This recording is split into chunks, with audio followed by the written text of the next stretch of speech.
투자하기 딱 좋은 곳을 찾아 떠나는 투자 핫플레이스 시간이고요. 주식명가 MTNW 김성준 어드바이저와 함께합니다. 위원님 안녕하십니까? 예, 안녕하세요. 네, 비증시 그래도 낙폭 줄이면서 거래 마쳤고 우리 시장의 경우에는 2,600선 저항대에 좀 와 있는 상황인 것 같습니다. 이럴 때 시장 흐름 굉장히 중요할 것 같고 또 코스닥의 경우에는 과매도 구간에 진입한 만큼 종목 선별이 중요할 것 같은데 그렇다면 이런 시장에서는 어떤 섹터를 눈여겨보는 게 좋을지 바로 맛집 찾아 떠나가 보겠습니다.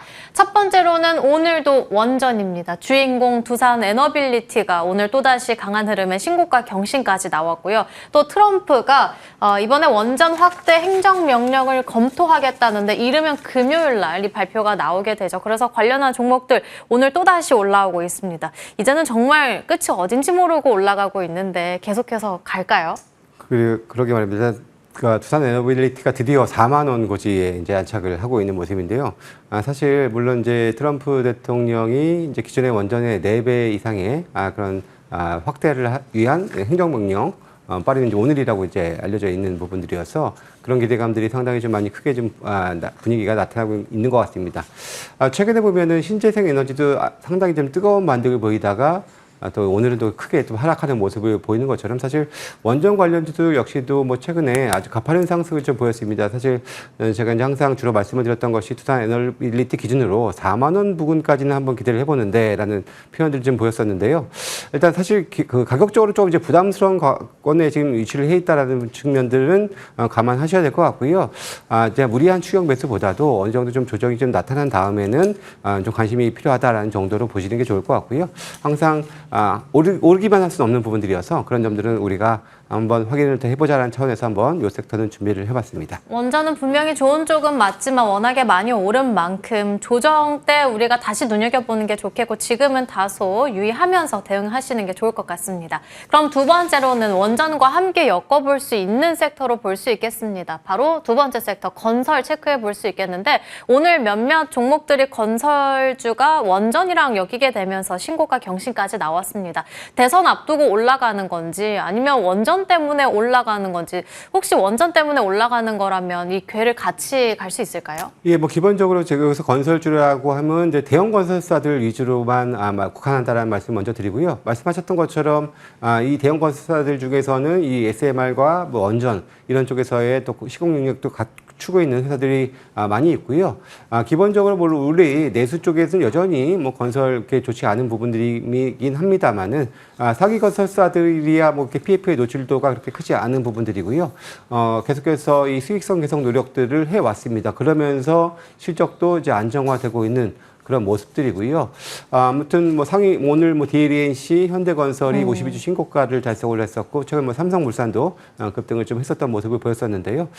그래도 이쪽 섹터들이 상대적으로 실적 대비는 그래도 그렇게 아주 비싼 구간은 아닌 부분들이기 때문에 계속해서 이런 기대감들을 조금 이어갈 수 있는 그런 상황이다. 오히려 이제 앞서 원전보다는 조금 더 안정화된 주가 움직임을 보여줄 수 있을 섹터가 될 수 있지 않을까라는 판단을 좀 해봅니다. 조심스럽게 지금 시기에서는 원전보다는 그 궤를 같이 하면서도 좀 안정적으로 흘러갈 수 있는 건설주를 위주로 보는 게 좋겠다 언급해 주셨고요. 마지막 섹터로 넘어가 보겠습니다. 이번엔 의류주 될 수 있겠습니다. 올 하반기부터 중국 단체 관광객에 대한 비자 면제가 한시적으로 시행된다는 이야기도 있고 그리고 이제는 벌써 코로나 이전 수준을 회복했다고 하는데 그렇다면 의류주 다시 한번 갈 수 있을까요? 사실 의류주는 뭐 기본적인 이 내수 부진에 대한 부분들 때문에 전체적으로는 그다지 썩 좋은 주가 움직임을 보여주진 않고 있습니다. 하지만 각종 주요 이 의류업체들을 지난 실적을 보면은 물론 대부분이 실적이 소폭 감소를 했습니다. 근데 우려만큼의 큰 하락 그리고 주가는 이미 큰 하락을 좀 보여줬었던 종목들도 많이 있는 부분들이고요. 물론 그 안에서도 감성 코퍼레이션은 이제 역시 그 안에 좀 전체적으로는 좋지 않지만 그래도 나름의 히트 이런 또 제품 가지고 있는 그런 회사들은 실적 그리고 주가도 상당히 좀 강한 움직임을 보여주고 있고요. 그리고 또 많은 회사들이 그래도 주주환원 노력들을 좀 하고 있습니다. 그래서 제가 볼 때는 이제 기존에 좀 바닥권에서 지금 움직임이 나왔었던 회사들, 물론 이제 실적 때문에 좀 떨어진 종목들이 많이 있는데, 저는 이제 현재 시점부터는 경기 부양에 대한 그런 기대감까지 더해서, 그리고 주가도 이미 많이 빠진 상황에서 나름의 좀 그 현재 구간에서 이제 하방 경직성을 충분히 보여줄 수 있는 구간들, 오히려 이제 매수의 관점으로도 한번 관심을 가져볼 만한 종목군들도 하나 둘씩 좀 나타난 것으로 보여지기 때문에 서서히 좀 관심을 우리가 가져야 될 섹터가 아닐까라는 생각을 좀 해봅니다. 실적에 따라서 선별적으로 강세 흐름을 나타내고 있는 의류주 언급을 해주셨고요. 오늘 시장에서 볼 수 있는 공략주는요? 예, 사실 시장이 다소 좀 정치하는 움직임을 보여주고 있어서 다소 좀 테마적인 그런 관점에서의 그런 접근 한번 골라봤는데요. 바이오니아를 좀 골라봤습니다. 사실 뭐 바이오니아는 기본적으로 분자 진단 쪽에 이제 그 회사라고 좀 말씀을 드릴 수가 있겠고요. 뭐 프로바이오틱스라든지 이런 부분들, 또 RNA 신약 개발 이런 쪽에도 특화가 되어 있는데요. 물론 이제 관련된 사업이 작년에 좀 부진했습니다. 그래서 실적이 좀 좋지 못했었던 작년 한 해를 좀 보냈었고요. 물론 가장 주목하고 있는 부분들은 역시 이 탈모 화장품 코스메르나인데요. 이 부분이 이제 뭐 해외 아마존이라든지 뭐 중동 이런 쪽에서의 그런 이제 매출 지금 기대가 되는 그런 부분들인데요. 무엇보다도 뭐 이제 이재명 후보의 이 탈모 공약에 대한 기대감 때문에 사실 어제 조금 꿈틀거리긴 했었는데요. 이제 바닥권에서 조금 움직임이 좀 나왔습니다. 그리고 기술적으로 어제 대량 거래 나오고 오늘은 좀 조정을 받고 있는 이 틈에서는 어찌 보면은 그래도 한번 좀 트레이딩 차원에서의 접근을 해볼 만하지 않을까라는 판단에서 한번 준비를 해봤고요.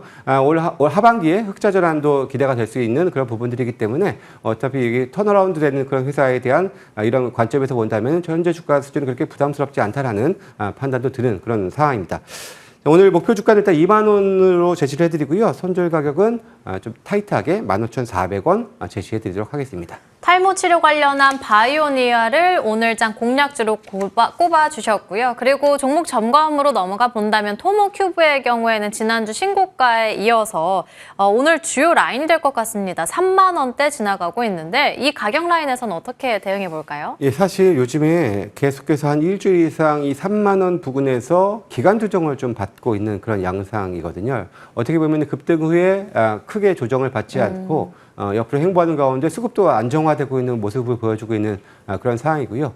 일단 뭐 이제 동물 임상 금지법이 이미 시행이 시작이 된 만큼 관련된 또 수주에 대한 기대감들도 충분히 가져볼 수가 있을 것이고요. 또 하반기 개화를 앞두고 있는 유리개판 관련한 검사 장비도 테스트 중에 있는데 하반기 양상을 위해서라면은 이제 서서히 관련된 장비 라인업도 갖춰가야 될 시기인 만큼 관련된 성과까지도 기대가 되는, 그래서 다시 한번의 슈팅을 한번 기대를 해보면서 계속해서 제가 언급을 좀 드리고 있는 그런 상황입니다. 네, 토모큐브의 경우에는 위원님께서 지속해서 이렇게 목표 주가를 올려주셨던 종목이기도 했고요. 두 번째로는 현대백화점 간략하게 살펴보겠습니다. 이제는 신고가 7만 원까지 터치가 나왔는데 전략은요? 예, 아무래도 뭐 최근 들어서 저PBR 관련된 부분들, 또 역시 내수 쪽에서도 살아남은 그런 상황들에서 있어서의 실적 회복에 대한 기대감, 또 현대백화점 같은 경우에는 자회사처럼 지누스도 실적이 상당히 좀 좋아지는 상황 속에서 면세점도 회복이 되고 있다라는 점에서 본다면은 보다 좀 안정적인 종목 좋아하시는 분들은